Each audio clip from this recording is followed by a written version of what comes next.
sun had barely begun to rise, casting a pale orange glow over the small coastal town of Langsa, where the mornings always felt just a little too quiet. The air was still, save for the distant sound of the waves crashing against the jagged rocks below the cliffs. A faint smell of salt water mixed with the earthy scent of wet grass lingered, as though the town itself had just woken up and stretched its arms.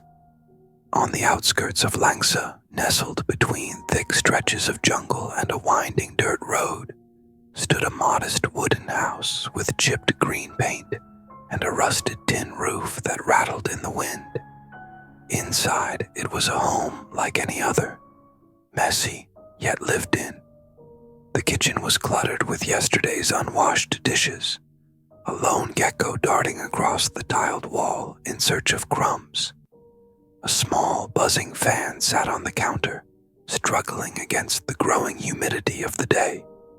From the living room came the muffled sounds of a morning radio show, the DJ's upbeat voice doing little to disguise the scratchy static between songs. On the couch sat Intan, a woman in her early 30s, her dark hair tied up in a loose bun and her eyes fixed on her laptop. She worked slowly, methodically, her face occasionally lit by the faintest of smiles whenever she read something that amused her. This had been her routine for weeks now. Wake up before the town, make coffee she rarely finished, and sit down to work on whatever freelance project she had picked up. It wasn't exciting, but it was comfortable. She often told herself it was temporary, this quiet life, though she secretly suspected she'd end up staying here longer than planned. Langsa had a way of holding on to people, even those just passing through. Outside, the neighbor's rooster crowed lazily, as though it too didn't quite feel like putting in the effort this early. Intan glanced at the clock on the wall, 6:14 a.m. It was always slower here. Time seemed to drag in Langsa, as if the town existed in its own bubble, untouched by the urgency of the outside world. Intan stretched and closed her laptop with a soft click, deciding she'd earned a break. Her eyes drifted to the window, where the thick jungle loomed just beyond the backyard fence. She often found herself staring into those trees without meaning to, as though they held some kind of secret she wasn't meant to know. The locals always warned newcomers not to wander too far into the jungle, though the reasoning behind the warning varied depending on who you asked. Some said it was the wild animals. Others said it was easy to get lost in the labyrinth of trees and vines. Intan had never questioned it. She wasn't the adventurous type. The faint sound of a motorcycle engine broke the silence as her neighbor, Pakwira, sped down the dirt road on his way to the market. Intan watched him from the window, his figure growing smaller and smaller until it disappeared entirely. She sighed, leaning against the counter as she thought about her own errands. The fridge was nearly empty, save for a carton of eggs and a wilting bundle of greens. She'd been putting off going into town for days now, partly out of laziness, partly because she enjoyed the stillness of the house when she was alone. As she rinsed out her coffee mug, her phone buzzed on the counter, lighting up with a message from her cousin Dita. "Don't forget about tonight, 7 p.m., my place. You promised." Intan smiled, shaking her head. She had promised. Dita was the only family she had in Langsa, and while they didn't see each other often, Dita always made an effort to include her in things. Tonight it was just dinner, some friends, some food, nothing special. But for Dita, even the smallest gathering was an event. The morning passed in slow, steady waves. Intan swept the floors, watered the plants, and took her time with everything, as though there was an endless supply of hours ahead. The sound of cicadas filled the air by midday, their high-pitched hum blending with the rustling of the leaves outside. A warm breeze drifted in through the open windows, carrying with it the faintest hint of rain. By the time the sun began to dip below the horizon, painting the sky in streaks of pink and purple, Intan found herself standing in the backyard, staring at the jungle again. She couldn't explain it, but there was something about the way the trees seemed to shift in the fading light, as though they were alive in a way she couldn't quite understand. She shook the thought away, brushing dirt off her hands as she headed back inside. The house was quiet now, the radio switched off and the lights glowing softly against the encroaching dark. Intan sat on the edge of the couch, her phone in hand, and texted Dita back. "I'll be there. Don't start without me." She hit send and leaned back, listening to the faint creak of the house settling around her. Outside, the wind picked up, rattling the tin roof just enough to remind her of the storm that would likely roll in overnight. For now, though, everything was calm. Too calm, perhaps, but Intan didn't mind. It was just another quiet night in Langsa. She had no reason to believe it would be anything else. The road to Dita's house was uneven, a mixture of packed dirt and loose gravel that made every step feel unsteady. Intan walked slowly, clutching her small tote bag as she listened to the distant hum of crickets and frogs. The night air was thick and warm, clinging to her skin like a damp blanket. Above, the moon hung low in the sky, partially hidden behind a veil of thin, wispy clouds. It wasn't a long walk, 15 minutes, maybe 20 if she stopped to enjoy the quiet, but it felt longer when she was alone. The path cut through a small stretch of jungle before opening up into a clearing where Dita's house stood, brightly lit and alive with chatter. It had been years since Intan had spent this much time in a small town, and she still wasn't used to how dark it got at night. In the city, the glow of street lights and the constant hum of activity always made it feel like the world was still awake, even in the early hours of the morning. But here, in Langsa, darkness was total. The only light came from the occasional house or the weak beams of a passing motorbike. Everything else was swallowed by shadow. As she walked, Intan let her thoughts wander. She thought about the project she was working on, the one that had brought her to Langsa in the first place. It was nothing groundbreaking, just a series of travel articles for a tourism website, but it paid well enough to cover her rent and expenses. She had planned to stay for a month, maybe 2, just long enough to finish the assignment. But now, 3 months in, she wasn't so sure when she would leave. There was something about Langsa that felt different. Not in a bad way necessarily, but in a way she couldn't quite put into words. Her phone buzzed in her bag, breaking her train of thought. She stopped walking and pulled it out, squinting at the screen in the dim light. It was Dita. "Where are you? Everyone's already here." Intan smiled and typed a quick reply. "Almost there. Don't worry. I'll save you from having to entertain everyone." She slipped the phone back into her bag and continued walking, her pace a little quicker now. The jungle seemed to grow denser as she moved, the trees on either side of the path arching overhead to form a kind of tunnel. The air was cooler here, and the sounds of the night felt louder, more distinct. The chirping of insects, the rustling of leaves, the distant call of some unseen bird. All of it seemed to press in around her, filling the silence. Finally, the path opened up, and she could see the soft glow of Dita's house in the distance. It was a large, old-fashioned house, the kind with high ceilings and wooden shutters that creaked when the wind blew. The front porch was strung with fairy lights, their warm yellow glow giving the place a cozy, almost magical feel. Intan could hear laughter and the clinking of glasses as she approached, the sound of familiar voices carrying through the night. She climbed the steps to the porch and pushed open the front door, stepping into the chaos of Dita's gatherings. The living room was packed with people, most of them sitting cross-legged on the floor, around a low table piled high with food. Dita spotted her almost immediately and waved her over, a wide grin on her face. "You're late," Dita said, pulling her into a quick hug. "I was starting to think you weren't coming." "I told you I'd be here," Intan said, laughing. "Looks like I missed the fun, though."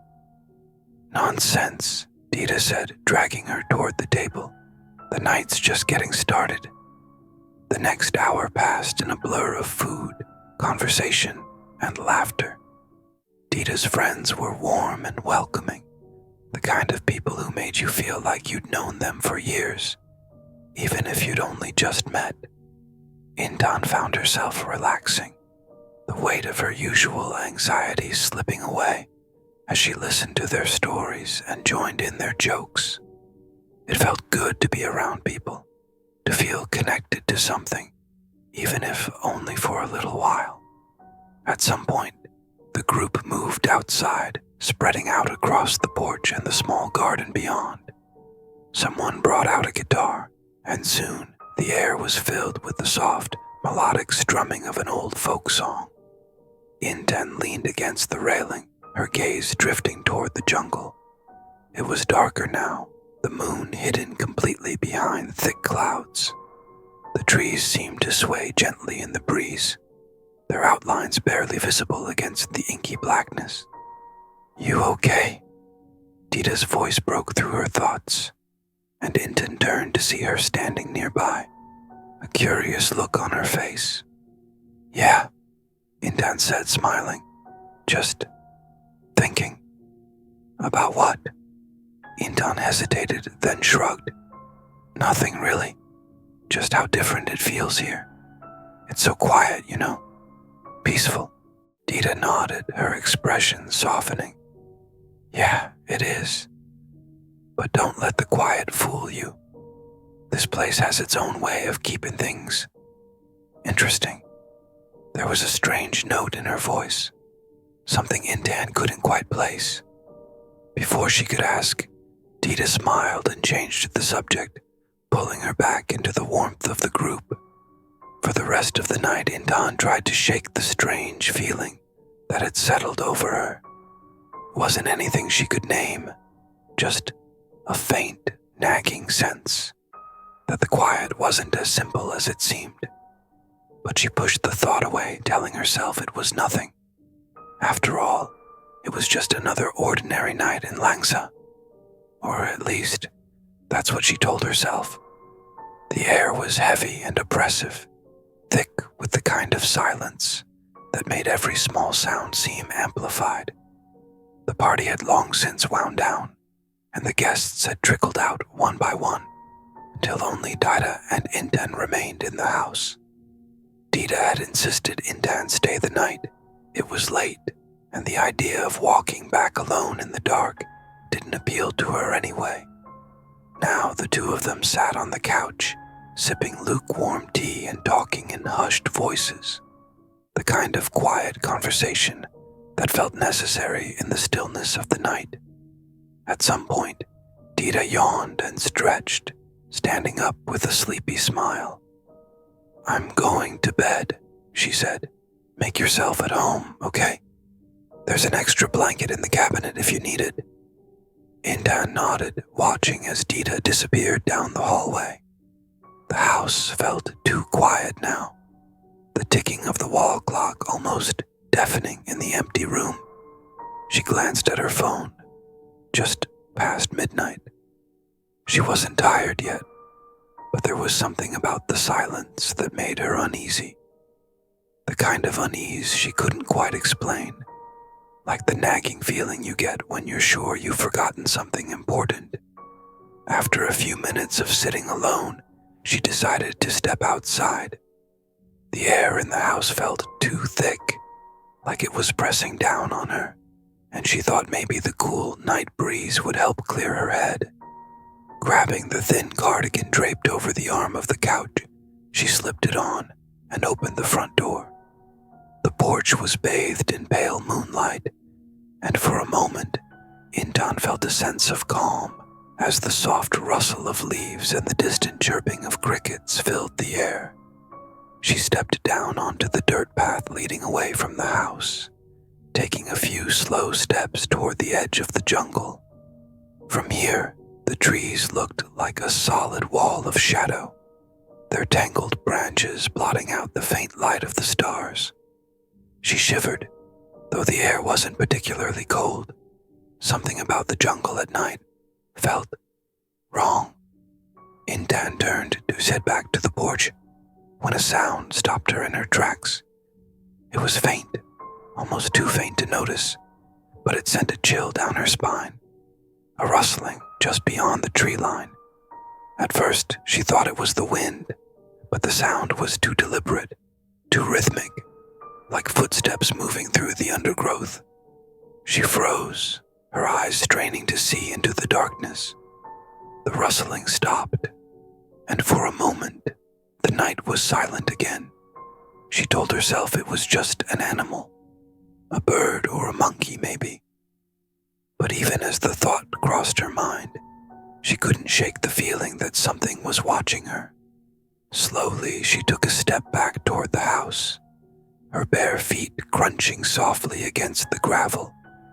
As she did, the rustling started again, louder this time, as though whatever was in the trees was moving closer.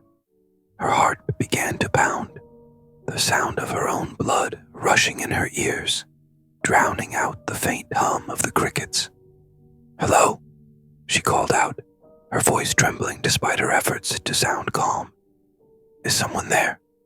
No response, just the rustling, now accompanied by a low, almost imperceptible hum. It wasn't a natural sound, not the cry of an animal or the buzz of an insect, but something else entirely. It made her stomach twist, a primal fear rising in her chest. She turned and ran back to the porch, her breath coming in shallow gasps. The door slammed shut behind her as she stumbled inside, her hands shaking as she locked it. For a moment, she stood there in the darkened living room, her back pressed against the door as she tried to steady her breathing. "It's nothing," she told herself, "just the wind. Or an animal." But deep down, she didn't believe it. The house felt different now, like the air had shifted somehow. The faint hum she had heard outside seemed to echo in her ears, growing louder with each passing second.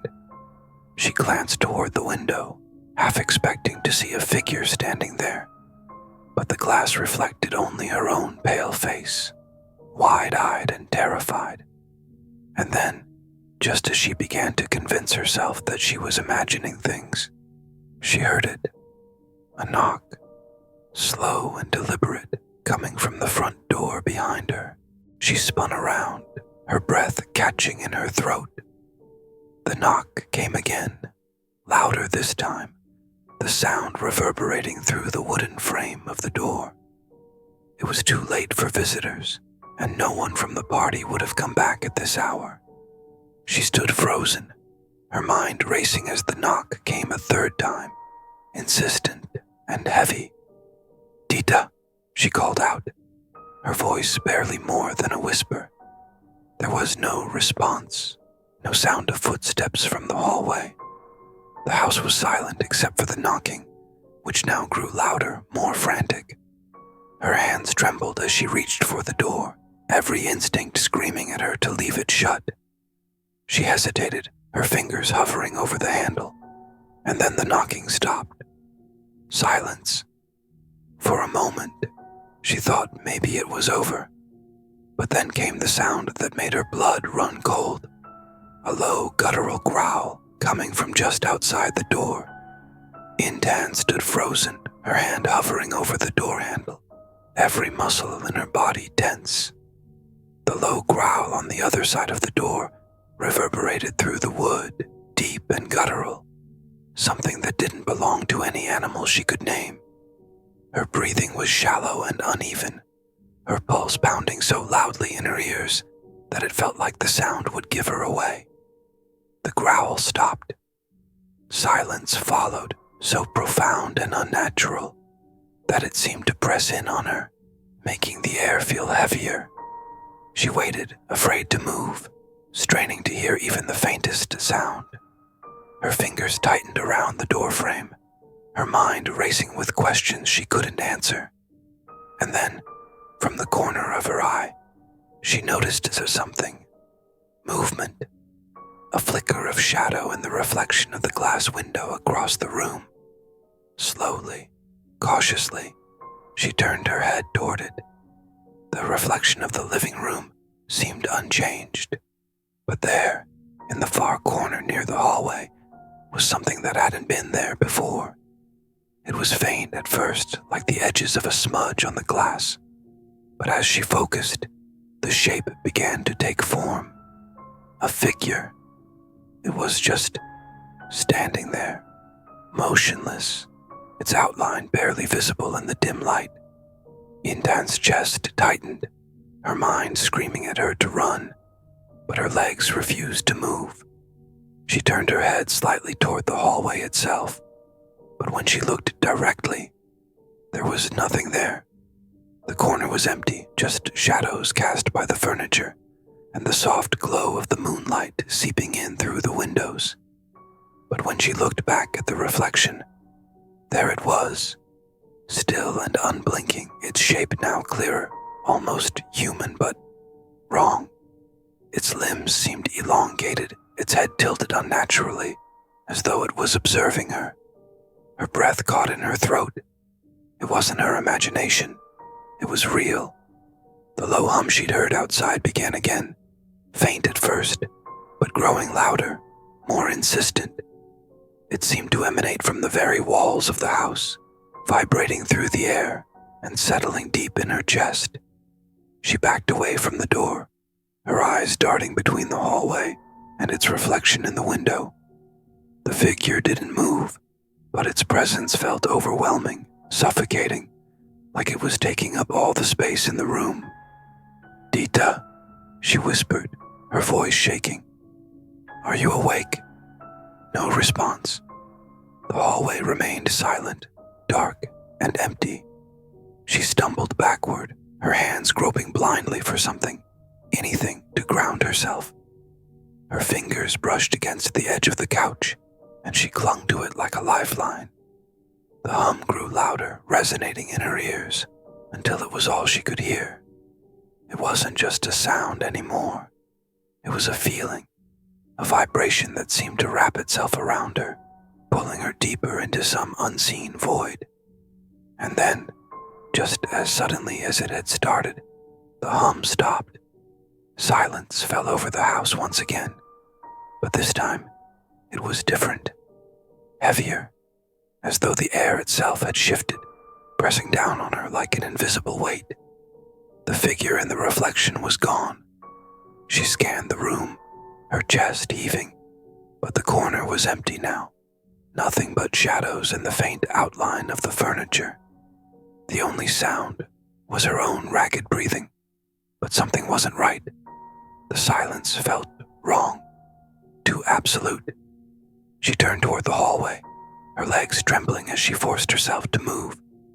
She needed to check on Dita, to make sure she was safe. Each step felt like it took an eternity, her bare feet making no sound against the wooden floor.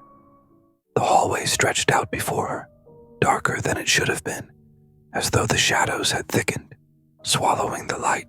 "Dita," she called again, her voice barely a whisper. No answer. She reached the door to Dita's room, her hand shaking as she reached for the handle. The wood was cool under her fingertips, the faintest tremor running through it, as though something on the other side was waiting. She hesitated, her heart pounding, and then, summoning all the courage she had left, she pushed the door open. The room was empty. The bed was neatly made, the pillows untouched, as though Dita had never gone to sleep at all. The window was open, the curtains fluttering softly in the breeze, but there was no sign of her cousin. Intan's breath hitched, her mind racing to make sense of what she was seeing. She turned back toward the hallway, her heart sinking as she realized how quiet the house had become. And then she heard it, a whisper, faint and soft like the rustling of leaves, but unmistakable. It came from the living room, low and insistent, calling her name. Intan. Her blood ran cold. It wasn't Dita's voice. She stepped back into the hallway, her eyes wide and unblinking as she peered toward the living room. The shadows seemed darker now, shifting and twisting in ways they shouldn't have. The whisper came again, closer this time, echoing through the house like it was coming from everywhere at once. Intan. Her legs refused to move, her body rooted to the spot as the darkness seemed to close in around her. And then, from the corner of her eye, she saw it, the reflection in the window. The figure was back, but this time it was closer, standing just behind her. Its face, or what should have been a face, was an empty void, a swirling mass of darkness that seemed to pull at the edges of her vision, distorting everything around it. She spun around, but there was nothing there, just the empty hallway and the faint sound of the wind outside. And then she realized she was no longer alone. Something was standing in the shadows, watching her, waiting. The whisper came again, louder now, filling the room with a deafening clarity that sent a shiver down her spine. Come with me. The lights flickered and the house seemed to shudder, the walls groaning as though under immense pressure. Intan opened her mouth to scream, but no sound came out. The last thing she saw before the darkness consumed her was the figure in the reflection, its hand reaching toward her, impossibly long and clawed. And then everything went black.